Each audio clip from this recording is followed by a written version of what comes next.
Bem-vindos ao Doxa e Episteme. Hoje falaremos sobre os 10 anarquistas mais marcantes da história.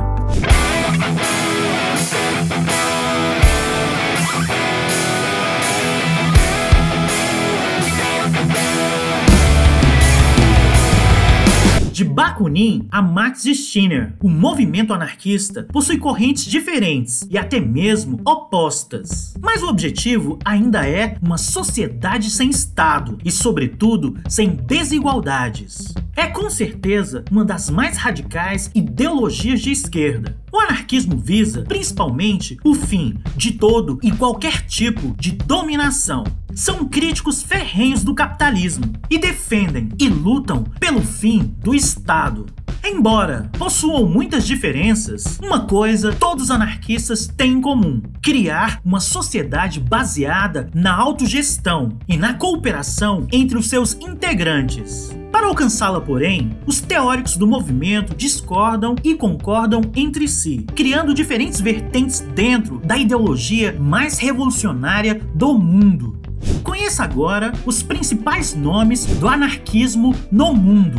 Max Stirner, o anarquista individualista. Stirner propõe que as instituições sociais mais aceitas, incluindo a noção de Estado, a propriedade privada como direito, os direitos naturais em geral e até mesmo a própria noção de sociedade, são meras ilusões, fantasmas ou assombrações na mente. Stirner critica as noções convencionais de revolução, argumentando que os movimentos sociais voltados para derrubar o Estado muitas vezes são estatistas, porque estão implicitamente voltados para o estabelecimento de um novo Estado, para derrubar o antigo. Ao contrário do que muitos poderiam pensar, o individualismo de Stirner não é voltado a um isolamento total do indivíduo. Muito pelo contrário, ele prevê a criação de uma associação egoísta, uma liga dos egoístas.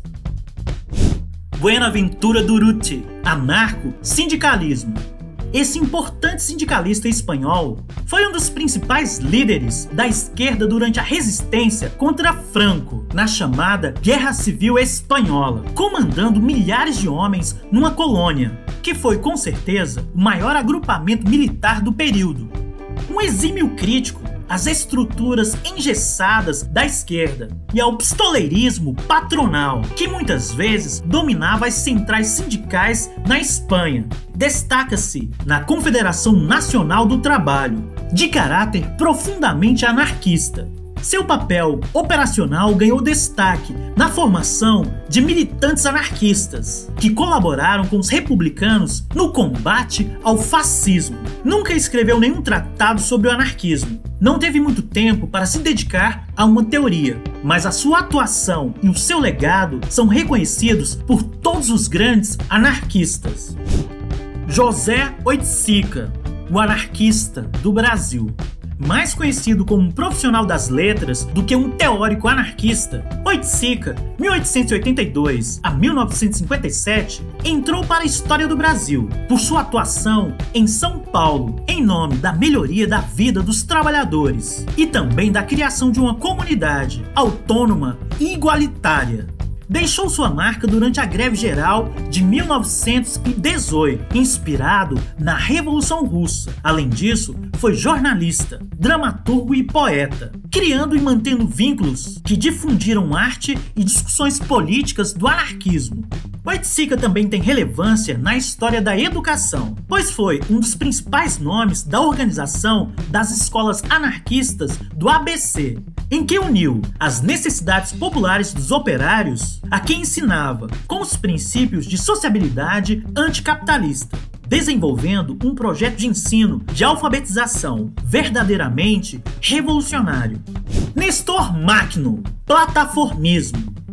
O importante organizador militar da Ucrânia marcou a história do anarquismo por seu confronto direto, não apenas contra os czaristas e conservadores, mas também com os antigos aliados comunistas durante a Guerra Civil Russa. contra o autoritarismo de Lenin, comandou a Revolução Ucraniana, onde, a partir dos ideais anarco-comunistas, desenvolveu uma comunidade com pretensões igualitárias. Quando foi exilado da Rússia durante os expurgos bolcheviques, se deu conta do nível de desorganização da sua unidade, fazendo-o refletir e estabelecer uma teoria plataformista. Segundo Macnon, 1888 a 1934, faz-se necessário um nível de organização e disciplina para se conquistar o sucesso de um projeto anarquista. Ou seja, a estruturação prática militar faz parte do projeto de emancipação, em que a unidade de libertação possui coerções ideológicas e de projeto, mas alguém dita as normas táticas. Fazer do anarquismo na luta de classes não uma questão episódica, mas um fato relevante. Enrico Malatesta. Com mais de 60 anos de militância anarquista, é muito difícil estabelecer o pensamento conciso do autor.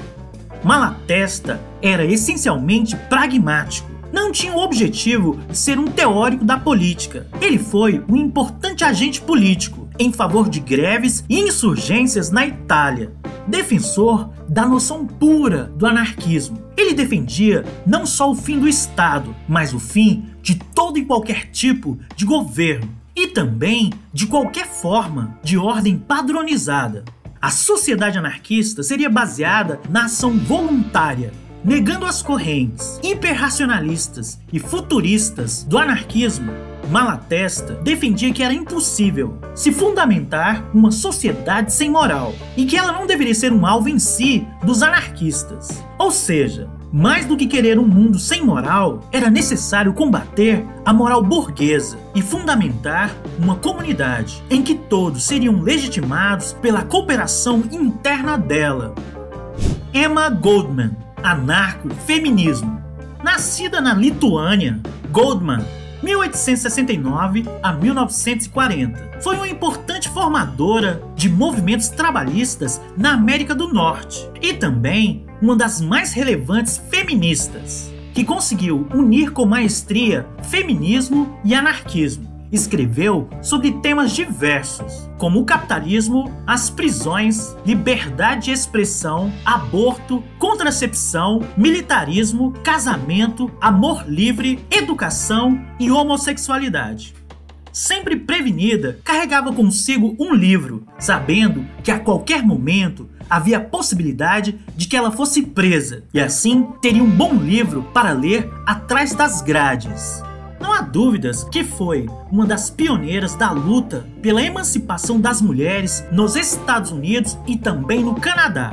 Ela é responsável por diversos ensaios e conferências que reuniam milhares de pessoas. Inclusive, aqui no YouTube existem vídeos com suas entrevistas. Nunca separou a questão de gênero da questão de classe e terminou sua vida lutando pela emancipação e também pelas questões sindicais, laborais e legais. Leon Tolstói, o anarquista cristão. Entrando para a história como um dos maiores escritores da Rússia e, é claro, do mundo, Tolstói, 1828 a 1910, foi também um teórico do anarquismo. Ele acreditava que a corrente, como realidade social, sem desigualdade e baseada na humanização das relações, era um elemento básico para a leitura do Evangelho. A singularidade do russo está na superação da esquerda cristã do século XIX, que defendia o fim das estruturas, sem criar nenhuma outra alternativa, enquanto Tolstói era a favor do fim da sociedade ortodoxa, com o objetivo de atingir o governo soberano de Deus, que, é claro, possuía princípios anarquistas, pacifista e vegano. Ele entendia que um dos principais problemas da Rússia era a dominação da população civil por um Estado fundido a uma igreja. Piotr Kropotkin, anarco-comunismo. Nascido na abastada família nobre da Rússia, Kropotkin, 1842 a 1921, é considerado por muitos o fundador do anarco-comunismo pacifista.